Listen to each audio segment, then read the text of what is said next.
This is CBC Nova Scotia News. Service downsized. A popular infant feeding support service in Halifax is set to be scaled back. Under pressure, a Cumberland County Community Centre is facing financial stress. And Poppy Pilgrimage, the powerful symbol of remembrance, makes its way through Dartmouth. It's weekend time and a wet start to the weekend as periods of rain roll in, but some mild temperatures were clearing and cooling for Sunday. The full forecast is coming up. Good evening. A popular and publicly funded breastfeeding support service in Halifax is being discontinued. Patients and experts say it's a step in the wrong direction as breastfeeding support is already hard to come by unless you can afford to pay. Taryn Grant reports. Mayela Lopez Rodriguez makes breastfeeding look easy. But 3 months ago, when she first became a mom, feeding her son was painful, and healthcare providers said he wasn't gaining enough weight. It definitely was starting to impact my mental health. I felt really alone because obviously, like, you're in this alone, like you're the one feeding your baby. Things turned around when she started receiving guidance from a lactation consultant. These breastfeeding experts often work outside the public health system, charging $100 or more per hour. But a nurse practitioner has been offering the service for free at a clinic in the Halifax shopping centre. Come January, that service won't be available any longer. I was raving about the clinic and telling a lot of my friends who are expecting to be aware that there is that resource for them if they ever need it, and to not, feel worried or sad to reach out to that clinic. And now it's no longer available. So definitely really, really sad. And for myself, for future babies as well. I think there is an assumption that breastfeeding is easy, it's natural, but it's absolutely not. Benoit's research shows widespread gaps across Nova Scotia when it comes to accessing help. And she says the need for help is very common. It is something that can be challenging, that requires really extensive hands-on physical support to breastfeed in those early days. The health authority says services are changing because a staff member is leaving. When providers bring specialized skills, we try to embrace that. And unfortunately, when they leave, we then have to make a plan to try to ensure the service is not totally lost. That plan has not yet been established. In the meantime, patients will be down an option. In my view, breastfeeding support isn't optional. It's an essential service to enable families to have the best start during a critical period of time when they're welcoming a new baby. Taryn Grant, CBC News, Halifax. A second man has been charged with murder after a senior was killed in Halifax last week. Regional police have now arrested Timothy James Jeffries. Both Jeffries and Derek Eugene Monroe are accused of assaulting a 70-year-old man in his home on Richmond Street. The victim, Brian David Johnson, died at the scene. Monroe was arrested on Tuesday. Both the accused face second-degree murder charges. The CEO of Nova Scotia Power is being asked about the human impact of not paying their contractors. Peter Gregg spoke to local leaders at the Nova Scotia Federation of Municipalities conference today. One Digby councillor says a small business in his area is still waiting for payment. You never know, a small business like that could take them out of business. It means his employees might not get paid. It means his business might go down. We'll lose a really good up-and-coming business if they take too long to pay them. They didn't take that long to start taking our money. They took my money when I paid a payment ahead of time. Nova Scotia Power has said the cybersecurity breach this spring affected payments to companies doing work for them. CBC has heard from other companies owed hundreds of thousands of dollars. Greg said the company is working to clear up the backlog. A community centre in Cumberland County has cut its only staff member amid a financial pinch. And the area's Development Association worries the centre's services, including a food pantry, could be impacted. The CBC's Luke Ettinger stopped by the River Hibbert, Joggins and Area Community Centre to find out more. I've had kids as young as 12 tell me that they're their home life is very challenging. So we were open 8 to 8, 7 days a week. If they needed a place to escape, they could always rely on this building. And unfortunately, when we laid our staff person off and we lost a few volunteers, we can't provide that in our area anymore. And a lot of those young people have nowhere to go. Seniors too, though, right? We've got a lot of people that come in here to play cards, just to get a social outlet with other people. We just don't have the activities going on that we used to because people can't guarantee that door is going to be open when they get here. So we depend on grants. We currently receive money from the county that comes out of the tax base. This year, unfortunately, we didn't receive quite as much as we asked for, and certainly not enough to run the center for the year. Winter's coming, our bills are going to increase, heat and hydro like everybody else, plowing for the parking lot, all of those things really hit our bank account hard. And at this point, we know we're not going to make it until like next summer when we would hopefully get money again from the county. We've seen people who had to pick between eating and paying the power bill. And that's why that is so important to our area, and that's why receiving less funds for it has been so hard on our area.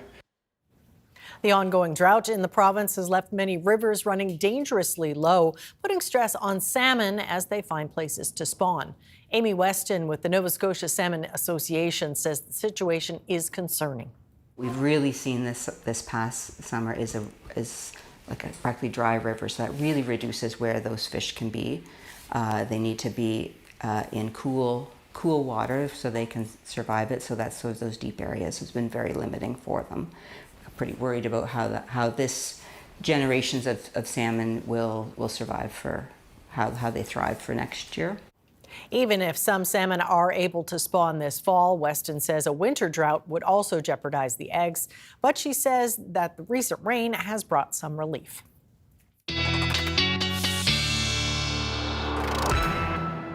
And we've got Ryan here with the first look at the weather and more rain on the way. Yeah, that's right. More rain on the way, which is much needed. We know we've been chipping away a little bit, getting back to normal for the last few weeks, but we need to chip away at that deficit that we built all through the summer season. And as we look at the next system coming in, it's not going to help a whole lot. This is a generally 5 to 15 millimeter shot of rainfall for most of the mainland, though into Guysborough County and up into Cape Breton, we may see totals closer to 20 millimeters, even a little bit more locally from Guysborough into Richmond and Sydney Metro. Now, most of this rain for Saturday is going to fall in the morning, and then we're looking at some scattered showers into the afternoon, maybe even a couple of sunny breaks into the afternoon as the bulk of that wet weather pushes east. It's going to be mild on Saturday and a bit breezy, double digits, even some teen temperatures. And then for Sunday, we're looking at lighter winds, cooler temperatures, but lots of sunshine. So a little bit of a mixed bag this weekend, but something for everybody, including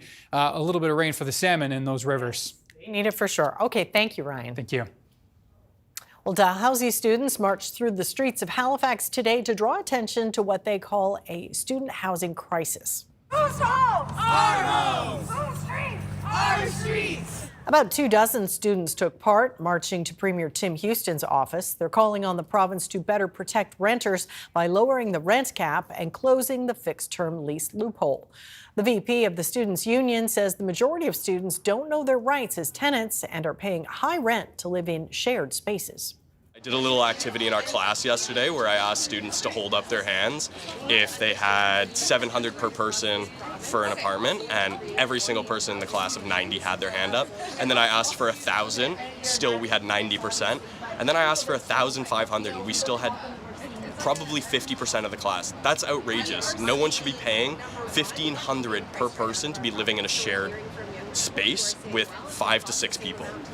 NDP leader Claudia Chender also spoke at the event and criticized Premier Houston for what she said not living up to his promises on affordable housing. Other cities in Canada are learning from Halifax on how it set up and managed its designated encampment sites and then started to phase them out. One Winnipeg councillor recently visited the city and says they're looking to copy Halifax's model. Cameron McLean reports.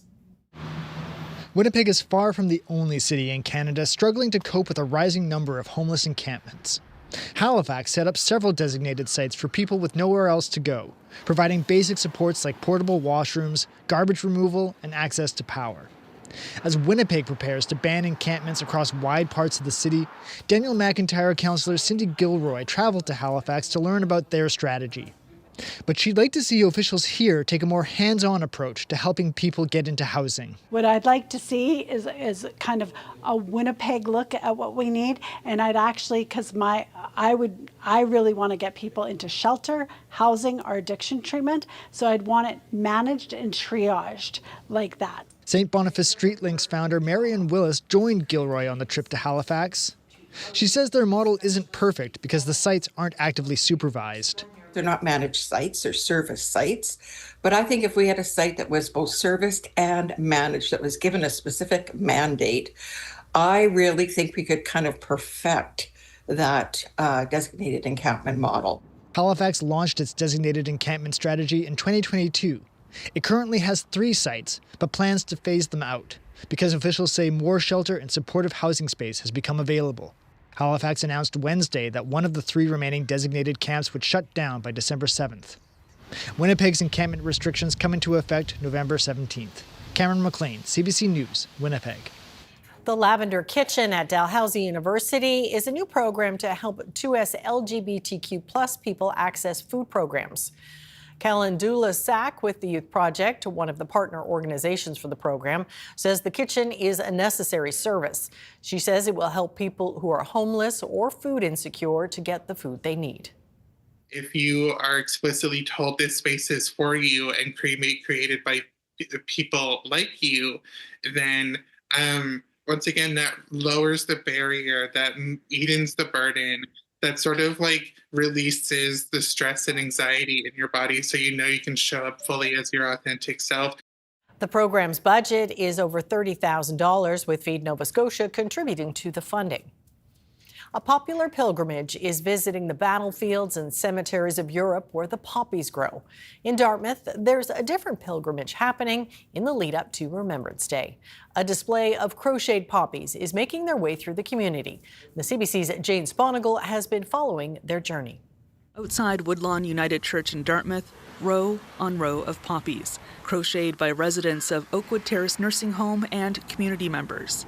Well, it's a fantastic, and I think it also is community builder. Ralph Sams is a longtime church volunteer and helped coordinate the poppies being here for the first time. Sams, who's 93, grew up in Cape Breton during the Second World War.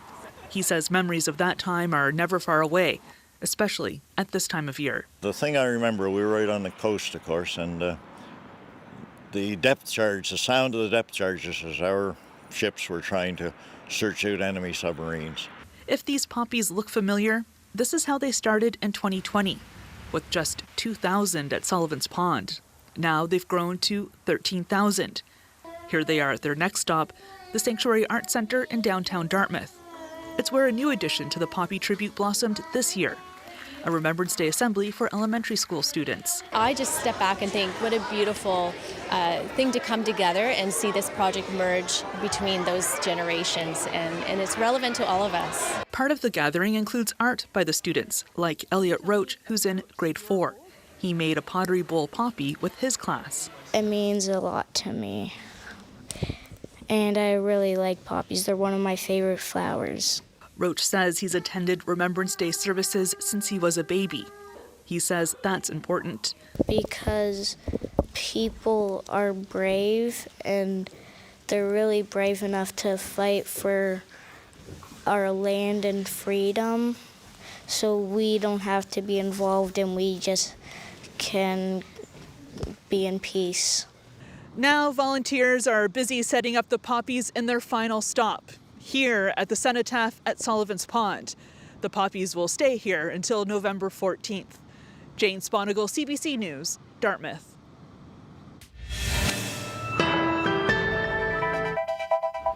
Oh, a lovely pop of color in downtown Dartmouth. Ryan's up next with his full weather forecast. Do stay with us.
This weather update is brought to you in part by Atlantic Lottery's iGames. Play hundreds of games on the Atlantic Lottery app or at alc.ca.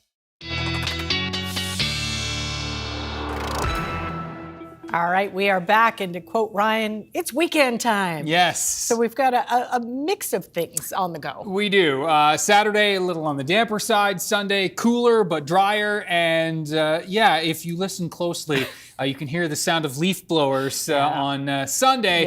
Yeah. They may be waking you up if you try to sleep in, because but you're drying off the leaves too. Right? that is also the key thing. Yeah, may have to wait a little bit on Sunday to let them dry out a little bit. Have a look at our temperatures out there right now, and yeah, they're already at the freezing mark. Antigonish and the Malay Falls Station, both of those are a little bit inland from the coast, and so yeah, those are some cool pockets right now. Back rows at 7, that's our hot spot, and it's going to be one of those nights where the temperatures drop off this evening into the early overnight for central and eastern areas. Central and western areas, and then rise overnight. The east will actually be seeing an overnight low that's closer to tomorrow morning, including Cape Breton. They're the gusts that are still hanging on for Cape Breton, gusting 30, 40, 50 kilometers per hour, 56 in fact at Inverness. Now, as we watch the satellite and radar picture, clouds have already started to build in on the leading edge of this system, which will drop 2 to 5 centimeters of snow for northern New Brunswick tonight. So just a little sign, another shot across the bow. Now, as we back things out further, there's the system that we are going to be watching for Monday. Active pattern, 13 in Vancouver, temperatures near the freezing mark for daytime highs today and below the freezing mark. Winnipeg, -5 for the first time this season. And you can see that temperatures just low into the double digits for the Great Lakes, and some snow coming for the Great Lakes over the next couple of days, with a couple of Alberta clippers moving through. So yes, so we're getting there. We're pushing into that time of year. Southwesterly winds, 20 gusting to 40 tonight. Note temperatures really an overnight low of 4 in Yarmouth.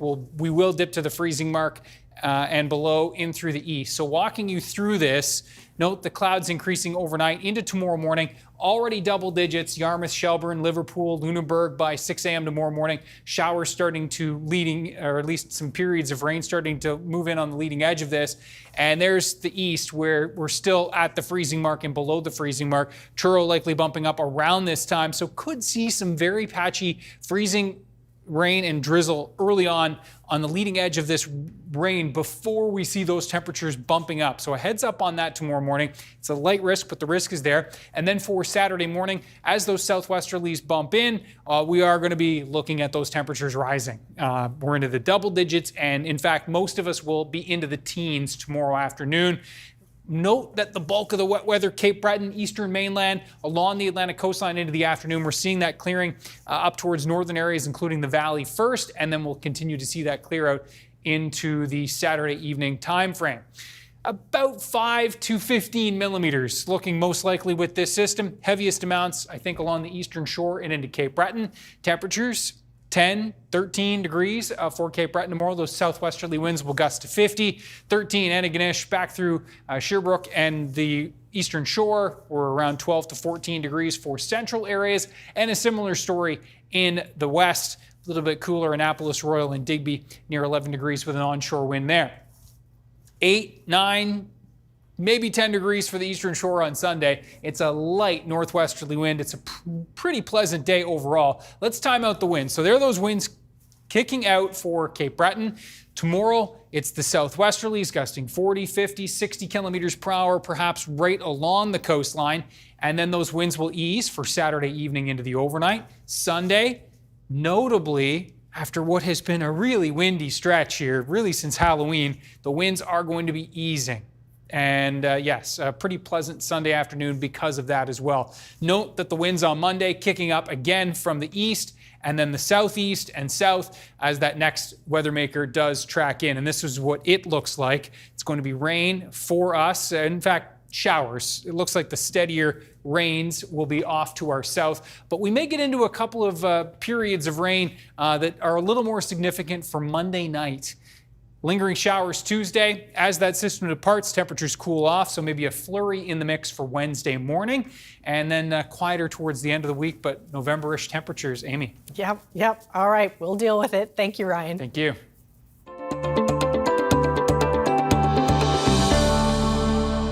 And Nova Scotia isn't the only maritime province dealing with the effects of drought. New Brunswick only saw 44% of its usual precipitation in September.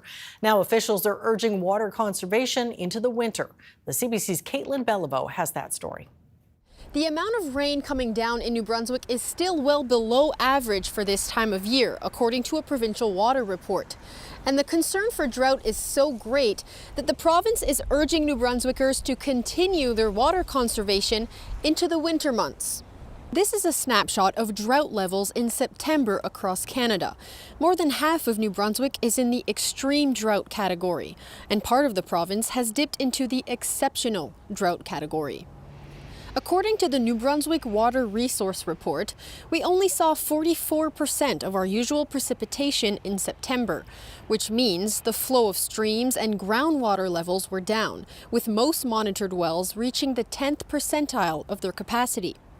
Now, as we head into the colder months, freezing temperatures could make matters worse. The ground will freeze up. There's no water going into the ground to replenish wells. And depending on the amount of snow that we have this year, we might feel that we might see wells drying up next summer also. Environment Canada is predicting above average temperatures but below average precipitation from now into December. So what can you do to conserve water?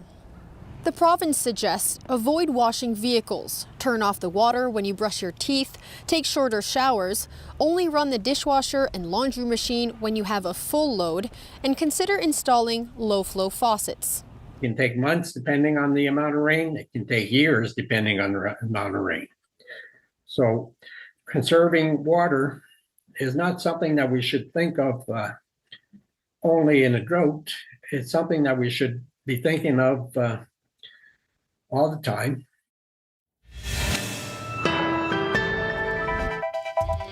Coming up, Mark Carney put Eurovision in the federal budget, but could Canada actually make it to the international stage?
bit of unexpected news in this week's federal budget. The Carney government revealed its desire to get Canada into Eurovision. It's working with CBC Radio Canada to get our country into the international singing competition. And for more on this, we've reached Eurovision expert Karen Fricker, also an adjunct professor at Brock University. So first of all, for those who aren't very familiar, what is Eurovision and how big a deal is it? Thanks for asking about one of my favorite subjects. The Eurovision Song Contest is nearly 70 years old, and it is a pop song contest of nations. So most people are probably familiar with, kind of like the pop idol format. The Eurovision is one of like the grandparents of all of those song competitions. So every year, countries in Europe and around the world, in some cases, put forward a brand new pop song sung by between 1 and 6 people. And it's 2 semifinals and then a final happening in May. And it's one of the most watched entertainment programs in the world. It's absolutely massive in Europe. It's larger than life. It's campy. It's kind of serious and ridiculous all at the same time. And it is a household name in Europe, but less so around the world. Well, what big stars and hits have come out of it? Well, and this is always a question that Canadians scratch their heads at. Celine Dion competed in Eurovision for Switzerland in 1988, because you don't have to be a national of a country to sing for them. And this was in the moment when her then manager, René Angélil, was launching her on the European in the European market. And she sang and she won, and that was a huge boost in her career. The other major artists that you might have heard of that won Eurovision were ABBA. They won with Waterloo. That was also like a next level thing for them. Well, what did you think when you heard it mentioned in the budget? I was as surprised as the next person because it's odd that it's coming from the government and not the broadcaster, because it is run by the European Broadcasting Union, and it is public service broadcasters represent their nation in putting their artist forward. So if Canada is going to compete, it's going to be CBC Radio Canada that's going to lead on that. What I think we can understand from the fact that it was in the budget is that the Prime Minister himself appears to be a Eurovision fan and thinks this would be a great idea. And it was mentioned, the finance minister was asked a follow-up question, and he talked about this as an opportunity to help Canadian stars shine on the global stage. So I think this is being framed as, well, it's the biggest pop song competition in the world. Why shouldn't Canada play too? Well, what kind of undertaking would it be for the CBC? It would be considerable, because there's a financial outlay in terms of the broadcasters all need to pay in to be allowed to compete. And then a competing song and artist would need to be put together. And that can be as elaborate or simple a process as the broadcaster wants. It could be an internal choice, or it could be a nationwide contest. Why not have all 13 provinces and territories fronting an artist who would then compete to represent Canada? That would be a lot of organization and money. Yeah. And then you need to actually get your delegation together to go. If it were next year, it's going to be in Vienna in May. So there would need to be considerable will that this was a good idea. And I feel like the Canadian people would need to get behind it, because like I said, it's not a household name here like it is in Europe. So that's kind of my biggest question is this something that the country is ready to get behind right now? Well, what sort of Canadian act in your mind, as a super fan and as an expert, would be the perfect one to put forward for this competition? I think we would want to lean into positive images of Canada. So, we have really strong musical traditions in this country. So, there's a very strong musical tradition out east where you are. So could it be something in kind of a folk tradition from out east? Could it be a Quebecers won before? Could it be a great Quebec artist singing, robustly in French? There's a lot of different ways to represent Canada, but I think leaning into what people already know of Canada wouldn't be the worst idea. Do you think it'll happen? I hope it does, just because it's so much fun to think about. This was one line in the budget that took a lot of people by surprise. If it is gonna happen, I think it's because it seems that it's something that at the highest levels of government, there's a desire for it to happen. At this point, I think it's a coin toss. We need to know a lot more and get a lot more information about whether there is a will within CBC Radio Canada to make this happen before I'd put any money down that this was going to happen. Well, it's one to watch. Thank you so much for your great insight. We do appreciate it. Thanks for the opportunity.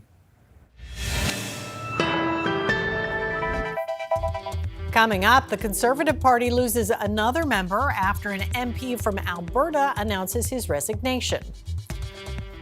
And air travel crisis across the border. The U.S. federal government shutdown is leaving some travelers grounded.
Welcome back. Today wraps up a dramatic week on Parliament Hill. The Liberal government has survived another confidence vote on Friday as Pierre Poilievre's Conservatives struggle to stay united. Kate McKenna has the latest from Ottawa. Nays pour, 30 trams. Nays contre, 307, 307. The Carney Liberals survived a second confidence vote on budget amendments in 2 days, meaning no election for now. Prime Minister Mark Carney and Conservative leader Pierre Poilievre weren't even there. The Prime Minister is actually just a block away right now. Both were speaking in Toronto, promoting their post-budget messages. We will also build local infrastructure. That means new hospitals, transit, recreational facilities, arts centers. Our approach had been to demand an affordable budget so people could afford their lives. We didn't get that. In the last election. But on Parliament Hill, Conservatives sought to turn the page on a rough week. We're going to stay focused on what matters to Canadians. One MP, Chris D'Entremont, crossed the floor to the Liberals. Another, Matt Genereux, says he plans to resign his seat. Mark Carney did not receive a majority mandate from Canadian voters, yet he's trying to cobble together a majority through undemocratic means with backroom deals and pressure tactics. Before Genereux resigned, sources say he met with the Prime Minister. And when Conservatives feared he too could cross the floor, they pressured him not to. All this hours before his surprise resignation. It's really disheartening and disappointing to see that he's resigned. And I think there's a lot of questions that need to be asked of the Conservatives. It must have been pretty damn nasty for him to go from being a newly re-elected Conservative MP to I'm not sitting here anymore. Genereux denies that he was coerced into leaving, saying he wishes Pierre Poilievre the best, but his caucus is set to have 2 fewer members than it did at the beginning of the week. Kate McKenna, CBC News, Ottawa. The typhoon that devastated parts of the Philippines earlier this week has now left at least 5 people dead in Vietnam. It hit yesterday, uprooting trees, damaging thousands of homes, and leaving more than 1 million people without power. It weakened moving inland, but those areas could still face flooding. In the Philippines, the number killed has passed 180. Some perished in the floods, and some poorer neighborhoods were obliterated by landslides. Dozens of people remain missing. Hundreds of flights within the United States are being canceled, and the situation could get worse. It's because of the U.S. government shutdown that's forced air traffic controllers to work without pay for more than a month. The CBC's Julia Wong is at an airport in Florida with this update. It may seem like business as usual at this Florida airport, but travelers who we talk to say they're frustrated by the flight cuts. At the 40 busiest airports in the United States, including where we are right now at Fort Lauderdale Hollywood International Airport, flights are being canceled, starting at 4% today, ramping up to 10% by next Friday, with the possibility of that growing if this U.S. government shutdown continues. Now, these cuts are meant to ease the strain, relieve some of the pressure on air traffic controllers who have been working for weeks without pay and who have been struggling through vacancies. Hundreds of flights from coast to coast in this country are being impacted, and travelers we talk to have made contingency plans and are angry about the flight disruptions. People would be in serious danger if they keep up this garbage. You know, it's not just me. I'm going home and I'm staying. I'm going to go home and not book any more flights. Is that because you're worried about getting stranded somewhere? Oh, yeah, absolutely. Yeah, I travel a lot, so, getting stranded is every now and again is part of traveling, but it's going to be tough for travelers over the next few weeks. We were supposed to fly out tomorrow, and so we're leaving early to make sure we get home, if we hopefully get home. CBC News caught up with U.S. Transportation Secretary Sean Duffy at Reagan International Airport in Washington, D.C. Duffy says he's appreciative of what air traffic controllers do, and then he put it on the Democrats to end the government shutdown so travel volumes can get back to normal. I'm grateful for them, but I also see there's more pressure on them. And so I'm trying to reduce their pressure and make sure we keep the airspace safe. Any end in sight? That's a question for Democrats. If Democrats are going to go home this weekend and they've kept the government shut down, that's shameful. Duffy says, generally speaking, international flights should not be affected. But where things could get tricky for Canadians is if they have a connecting flight in the United States with a partner airline. Now, all of this could not come at a worse time. The U.S. is heading into one of its busiest travel seasons, with American Thanksgiving less than 3 weeks away. Julia Wong, CBC News, Fort Lauderdale, Florida. An economic surprise in the midst of the trade war with the U.S. Canada's job numbers have exceeded economists' expectations for a second straight month. The CBC's Jennifer Lagrassa takes us through the numbers. Canada actually gained more jobs than expected. For the second month in a row, job numbers are up. Now, I will say job numbers can be quite volatile. So when you're looking at these, economists warn that taken alone, they don't always paint the most accurate picture. But let's dive into the numbers. So in October, Stats Canada says there was an increase of 67,000 jobs. Many of these jobs are part-time roles, and many were in Ontario. Another positive key measure here, unemployment rate dipped. It's now sitting at 6.9%. That's from 7.1%. One economist says that while this is trending in the right direction, it's still not great. It is still quite high relative to where we'd like to see it. It still indicates that there's slack in the labor market. We wouldn't characterize it as good. It's just better than we thought it would have been. He expects that the unemployment rate will gradually fall next year as things maybe turn a corner, specifically with the trade war with the United States. Here in southwestern Ontario, Windsor, Canada's automotive city, has been hard hit by that trade tension. High unemployment is what it's seen. In June, that was at 11.2%. That has now fallen to 9.6%. Here's Windsor's mayor on this. The things we can control, we're doing really, really well. But I know it's hard because it's hard for families when they go to the grocery store and they see prices going up because of the trade war. Now, between September and October, the Canadian economy gained more than 125,000 jobs, and those have offset the losses we saw in the summer. The sectors where we saw this growth are wholesale and retail trade, as well as transportation and warehousing. There was also a small increase in manufacturing jobs, and that comes after we saw huge growth in that sector in September. Because of how volatile job numbers are, it's still too early to say whether they are a sign of some stability. But many economists say that following this report, the Bank of Canada will likely hold the interest rate steady at its next meeting in December. Jennifer Lagrassa, CBC News, Windsor, Ontario. Ontario cancer patients will be among the first participants in one of the biggest ever genetic health studies in Canada. Over the next several years, tens of thousands of people will get genomic testing. It will screen participants for genetic mutations that could increase their risk for hereditary cancers, heart attacks, or strokes. The CBC's Jennifer Yoon has that story.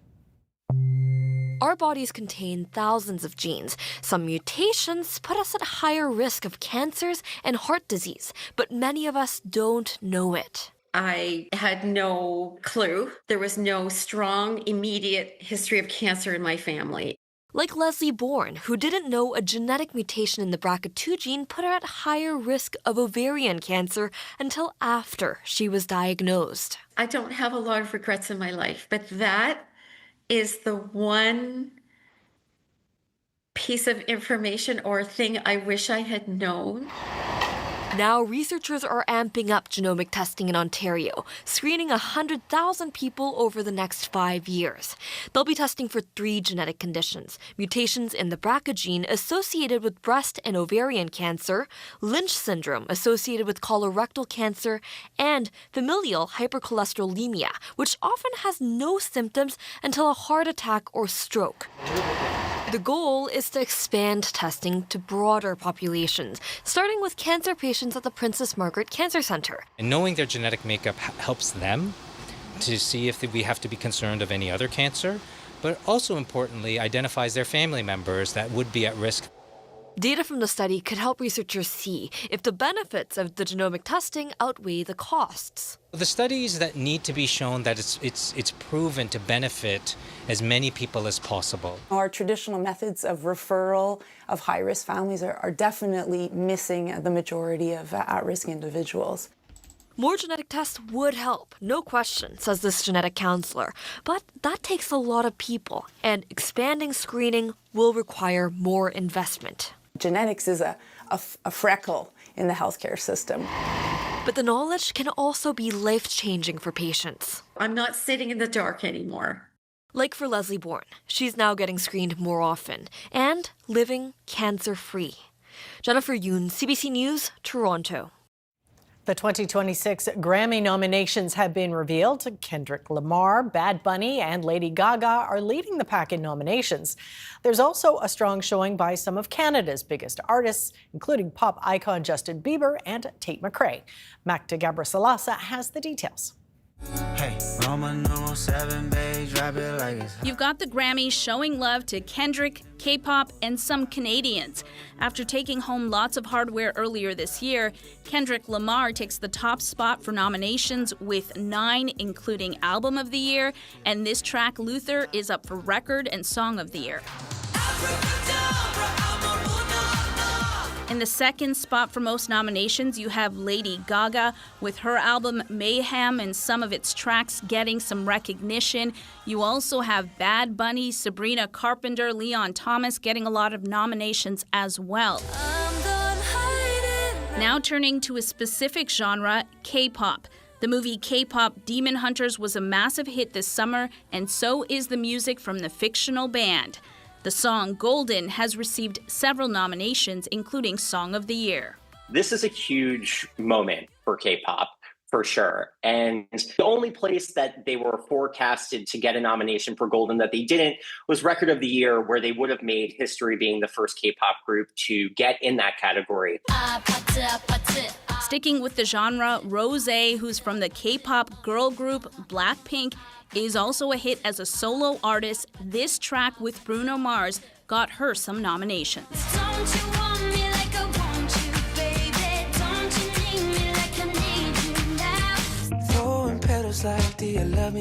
Canadians getting a lot of love too, including Justin Bieber, who is back with his Swag album. He's got 4 nominations. Drake has 1 nomination for Best Melodic Rap Performance for the song Somebody Loves Me with Party Next Door.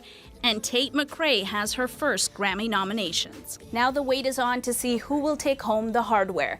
The Grammys show airs on Sunday, February 1st. Magda Gabrisalasa, CBC News, Toronto. Canada's main stock index finished narrowly in positive territory, reversing losses from earlier in the day, while U.S. markets were mixed. Let's take a look at the numbers as we go to break.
Whether you're just waking up or you're on your way to work, we're here bringing you compelling stories from across the province. And keeping you up to date with the latest in news, weather, sports, and traffic. I'm Portia Clark. And I'm Matt Brand. Join us for Information Morning for the Mainland, weekdays on CBC Radio. This weather update is brought to you in part by Atlantic Lottery's iGames. Play hundreds of games on the Atlantic Lottery app or at alc.ca. Okay, I feel like we need a cookie or something. We've completed the first work week of the clocks falling back. I found it kind of hard. Yeah, actually I found this one a little easier than years past because my kids are getting older maybe. Oh, maybe. A little easier to transition than when they're super small. But yeah, it is an adjustment for sure, especially for our shift, driving home in the complete Very darkness. Dark. Yeah. But yes, those sunsets are earlier, as we know. And easier to catch, I guess. Yes, absolutely. So have a look at this. Our viewer picture from tonight comes from Little Narrows. And a beautiful sunset. That is lovely, isn't it? Judy with a terrific shot. Ryan's picks at cbc.ca. And yes, the clouds increasing tonight with some wet weather rolling in. Periods of rain for Saturday. Note the temperature difference tomorrow morning. We're into the double digits in the west, still near zero in the east, where we could see a little bit of patchy freezing drizzle and rain just on the leading edge of that warm front as it starts to move in for tomorrow morning. We are going to be looking at the temperatures bumping up pretty quickly, and it is rain. Periods of rain throughout the morning, tapering off to a mainly cloudy sky with a chance for a shower into the afternoon. We are going to be looking at the possibility of some of those sunny breaks, but it looks more likely that cloud will hold until the evening, and then we'll see the skies clear. Pretty mild for Saturday evening, by the way, if you do have some plans. There are your temperatures for Saturday. 12, 13, 14 degrees. Winds from the southwest gusting to 50. Winds light on Sunday. They won't be an issue. Temperatures 7, 8, 9, 10 degrees. Great day for getting outside. This is near and even above seasonal for this time of year. So we'll take that all day. And there's that area of high pressure that's bringing us the sunshine for Sunday. And then we've got that next weather maker, which is going to roll in with more light rain and showers for Monday. Clearing out through Tuesday with temperatures falling throughout the day and maybe a flurry in the mix by Wednesday morning. Okay. Well, we are 91 days away from Milano Cortina 2026. And Team Canada has revealed its hockey jerseys for the Winter Games that will be worn by both the men's and women's teams. There are options. There is a white jersey with a red maple leaf crest. It has red stripes on the sleeves and bottom and will have red numbers on the back. The other jersey is red with a black maple leaf crest. It has black stripes on the sleeves and bottom and white numbers on the back. And the good news for hockey fans, you can now purchase a replica jersey through the Hockey Canada online shop. They went on sale today. Very nice. Go to Canada. Check it out. That's it for us tonight. Thanks for watching. We'll see you next time. Good night.